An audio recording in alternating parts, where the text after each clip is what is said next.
Welcome back to Libi's kitchen. എല്ലാവർക്കും നമസ്കാരം. നമ്മൾ ഇന്ന് വന്നിരിക്കുന്നത് കുട്ടികൾക്കും മുതിർന്നവർക്കും ഒരുപോലെ ഇഷ്ടമുള്ള പനീർ ബട്ടർ മസാലയാണ് നമ്മളിന്ന് കാണിക്കുന്നത്. അപ്പം വളരെ പലർക്കും ഡൗട്ടുണ്ട്, ഇത് ഉണ്ടാക്കാൻ പറ്റുമോ, വീട്ടിൽ എളുപ്പമാണോ, ആ സെയിം ടേസ്റ്റ് കിട്ടുമോ എന്നൊക്കെ. നിങ്ങൾ ഇതുപോലെ ഒന്ന് ട്രൈ ചെയ്ത് നോക്കുക, വളരെ എളുപ്പമാണ്. അതിനുമ്പോൾ നമ്മുടെ വീഡിയോസൊക്കെ കാണുന്നുണ്ടെങ്കിൽ എല്ലാവരും ലൈക്ക് ചെയ്യണം, സബ്സ്ക്രൈബ് ചെയ്യണം. അപ്പോൾ നമുക്കിതിന് ആവശ്യമായിട്ടുള്ളത് ഒരു 1/2 കിലോ പനീർ ഞാൻ എടുത്തിട്ടുണ്ട്. ഫ്രോസൺ പനീറാണ് എടുക്കുന്നത്. പിന്നെ കുറച്ച് പൊടികളൊക്കെ ചേർത്ത് നമ്മൾ ആദ്യം ഇതൊന്ന് മാരിനേറ്റ് ചെയ്യണം. അപ്പോൾ ആദ്യം തന്നെ ഞാനൊരു 1/2 കപ്പ് തൈര് എടുക്കുന്നുണ്ട്. പുളിയില്ലാത്ത തൈര് വേണം നല്ലത്. പിന്നെ അതിലോട്ട് 1 ടീസ്പൂൺ കാശ്മീരി ചില്ലിയാണ് ചേർക്കുന്നത്. നമുക്ക് എരിവുള്ള മുളക് പൊടി ചേർക്കാം, പക്ഷേ കാശ്മീരി ചില്ലി ചേർക്കുമ്പോൾ നല്ല കളറായിരിക്കും. പിന്നെ ഒരു 1/2 ടീസ്പൂൺ മല്ലിപ്പൊടി, ഒരു 1/2 ടീസ്പൂൺ മഞ്ഞൾപ്പൊടി, 1/2 ടീസ്പൂൺ ഗരം മസാല, പിന്നെ നമുക്കൊരു ചെറിയൊരു പിടി കസൂരി മേത്തി, പിന്നെ ആവശ്യത്തിന് ഉപ്പും കൂടെ ചേർത്തിട്ട് നന്നായിട്ടൊന്ന് ഇളക്കുക.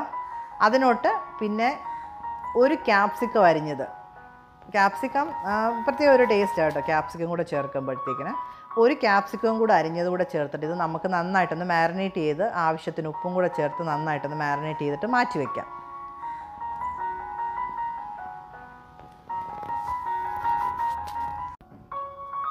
ഇനി കറിക്ക് വേണ്ടിയിട്ട് നമ്മൾ ഒരു സവോള ചെറുതായിട്ട് അരിഞ്ഞത്, 2 തക്കാളി, പിന്നെ ജിഞ്ചറും വെളുത്തുള്ളി ഇഞ്ചിയും വേണ്ട അതേപോലെ തന്നെ ചെറുതായിട്ട് അരിഞ്ഞത്. ഈ തക്കാളി നമ്മൾ അരച്ചെടുക്കുകയാണ്.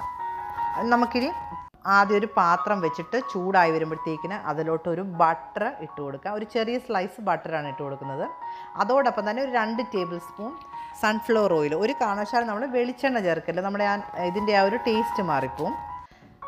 ഇത് മെൽട്ടായി വരുമ്പോഴത്തേക്കിന് നമുക്കതിനകത്തോട്ട് 1 ടീസ്പൂൺ ജീരകം, അതായത് ക്യുമിൻ സീഡ്, അതേപോലെ തന്നെ ഒരു പിടി കസൂരി മേത്തിയും കൂടെ ചേർത്തൊന്ന് മൂപ്പിച്ചെടുക്കണം.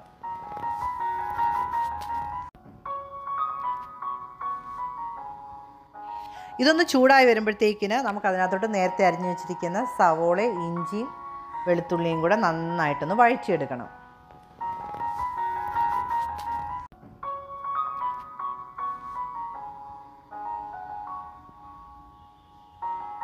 അപ്പോൾ സവോള, ഇഞ്ചി, വെളുത്തുള്ളിയൊക്കെ നന്നായിട്ട് വഴന്നു വന്നിട്ടുണ്ട്. ഇനി ഇതിനകത്തോട്ട് നമ്മൾ കുറച്ച് പൊടികളെല്ലാം ചേർത്ത് കൊടുക്കാം. നമ്മൾ ഓൾറെഡി നേരത്തെ മാരിനേറ്റ് ചെയ്തപ്പോൾ ചേർത്തിട്ടുണ്ട്, എങ്കിലും 1 ടേബിൾ സ്പൂൺ മുളക് പൊടി, ഇത് നോർമൽ മുളക് പൊടിയാണ് ചേർക്കുന്നത്.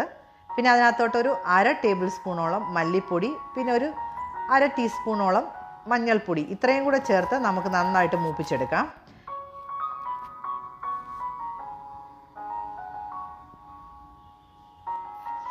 അപ്പോൾ ഇതൊന്ന് ചൂടായി വരുമ്പോഴത്തേക്കിന് നമ്മൾ നേരത്തെ എടുത്തു വെച്ചിരിക്കുന്ന തക്കാളിയുടെ പേസ്റ്റ്, തക്കാളി നന്നായിട്ട് അരച്ചിട്ട് ഇതിൽ ചേർത്ത് കൊടുക്കണം.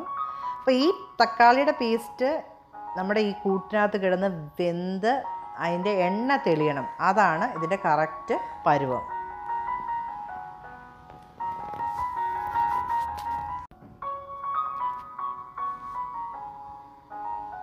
അപ്പോൾ നമ്മുടെ തക്കാളി പേസ്റ്റൊക്കെ ചേർത്തിട്ട് അതിൻ്റെ എണ്ണ തെളിഞ്ഞിട്ടുണ്ട്. ഈ ഒരു പരുവാകുമ്പോൾ നമ്മൾ നേരത്തെ മാരിനേറ്റ് ചെയ്ത് വെച്ചിരിക്കുന്ന പനീർ ചേർത്ത് കൊടുത്തിട്ട് നന്നായിട്ട് മിക്സ് ചെയ്യാം.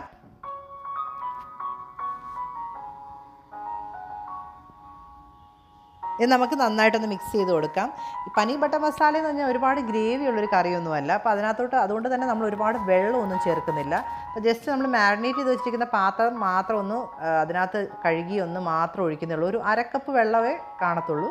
അതുകൊണ്ട് ഈ ഒരു പരുവത്തിലുള്ളൊരു കറിയാണ്. ഇനി നമ്മളിത് ഇത്രയും നന്നായിട്ട് മിക്സ് ചെയ്തതിന് ശേഷം നമ്മൾ ഇതിനകത്തോട്ടൊരു കാഷ്യൂ പേസ്റ്റ് ചേർക്കുന്നുണ്ട്. ഒന്ന് തിളച്ച് വരുമ്പോഴത്തേക്കിനാണ് നമ്മൾ ഈ കാഷ്യൂ പേസ്റ്റ് ചേർക്കുന്നത്. അതിനുവേണ്ടി ഞാൻ നേരത്തെ വെള്ളത്തിലൊന്നും ഇട്ട് വെച്ചിട്ടില്ല.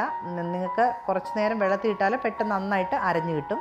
ഒരു 10 കാഷ്യൂ നട്ട് എടുത്തിട്ട് ഇച്ചിരി വെള്ളം കൂടെ ചേർത്തിട്ട് അത് നന്നായിട്ട് അരച്ചെടുത്തിട്ട് അതേണ്ട അപ്പോഴത്തേക്കും നമ്മുടെ കറി ഒന്ന് തിളച്ച് വരുന്നുണ്ട്.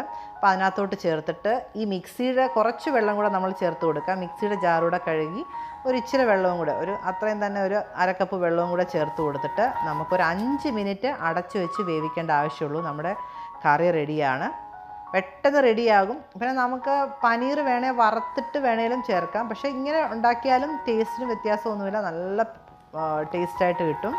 അപ്പോൾ എല്ലാവരും ഇതേപോലൊക്കെ ഒന്ന് ട്രൈ ചെയ്ത് നോക്കണം. അപ്പോൾ നമ്മൾ ഒരു 5 മിനിറ്റിന് ശേഷം തന്നെ നമ്മുടെ കറി നല്ല വെന്ത് കുറുകിയിട്ടുണ്ട്. ഇനി നമ്മൾ കുറച്ച് ഇൻഗ്രീഡിയൻസ് കൂടെ ചേർത്തിട്ട് കറി വാങ്ങുവാണ്. അപ്പം അമൂലിൻ്റെ fresh cream 2 tablespoon fresh ക്രീമും കൂടെ ചേർക്കുക. നല്ല നമ്മുടെ കറിക്ക് ഒന്നുകൂടെ ഒരു റിച്ച്നെസ്സിന് വേണ്ടിയാണ് നമ്മൾ ഈ ഫ്രഷ് ക്രീം ചേർക്കുന്നത്. ഭയങ്കര ടേസ്റ്റാണ്. അതോടൊപ്പം തന്നെ ഒരു 1/2 ടീസ്പൂണോളം ഗരം മസാല, പിന്നെ ഒരു പിടി കസൂരി മേത്തി, ജസ്റ്റ് ഒന്ന് വെതറിയാൽ മതി. ഇച്ചിരി ഒരു പിടി കസൂരി മേത്തി, അസാധ്യ മണമാണ്. ഇത്രയും കൂടെ ചേർത്ത് ലാസ്റ്റ് കുറച്ച് മല്ലിയിലയും കൂടെ ചേർത്തിട്ട് നമ്മൾ തീ ഓഫ് ചെയ്യുക. അതിനുശേഷം ഒരു ഇച്ചിരി 2 സ്ലൈസ് ബട്ടർ, പനീർ ബട്ടർ മസാലയാണല്ലോ, അപ്പോൾ നമ്മൾ 2 സ്ലൈസ് ബട്ടറും കൂടെ ചേർത്താൽ നമ്മുടെ കറി റെഡിയാകും. നമ്മൾ ഇതിനകത്തോട്ട് പ്രത്യേകം സോസോ ടൊമാറ്റോ സോസോ ഒന്നും ചേർക്കുന്നില്ല. പിന്നെ ഇഷ്ടമുള്ളവർക്ക് ലാസ്റ്റ് ഒരു നുള്ള് പഞ്ചസാര ഒന്ന് വിതറിയാൽ കുറച്ചും കൂടി ഒരു ടേസ്റ്റ് ആയിരിക്കും. അങ്ങനെ നമ്മുടെ കറി എല്ലാം റെഡി ആയിട്ടുണ്ട്. നമ്മൾ തീയൊക്കെ ഓഫ് ചെയ്തു. അവസാനം നമ്മൾ ഇതിൻ്റെ കുറച്ച് സ്ലൈസ് ബട്ടറും കൂടി ഇട്ടിട്ട് നമ്മുടെ കറിയൊക്കെ വാങ്ങി. അടിപൊളി ടേസ്റ്റാണ് കേട്ടോ. അപ്പോൾ നമ്മൾ ഇതിൻ്റെ പനീർ ബട്ടർ മസാലയുടെ കഴിക്കാനായിട്ട് നമ്മൾ ഇതിൻ്റെ ചൂട് ചപ്പാത്തി ഒരു സൈഡിൽ റെഡി ആയിക്കൊണ്ടിരിക്കുകയാണ്. അപ്പോൾ നമുക്കിനി പാത്രത്തിലോട്ട് മാറ്റാം. നമ്മുടെ കറി അടിപൊളി ടേസ്റ്റാണ്. അപ്പോൾ എല്ലാവരും ട്രൈ ചെയ്ത് നോക്കണം, വളരെ എളുപ്പമാണ്. അപ്പോൾ നമ്മുടെ വീഡിയോസൊക്കെ കണ്ടിട്ട് എല്ലാവർക്കും ഇഷ്ടമാകുന്നുണ്ടെങ്കിൽ ലൈക്ക് ചെയ്യണം, സബ്സ്ക്രൈബ് ചെയ്യണം. നമ്മൾ വീണ്ടും ഇതേപോണക്കത്തെ ഈസി റെസിപ്പിയായിട്ട് വരുന്നത് വരെ എല്ലാവർക്കും ബൈ ബൈ.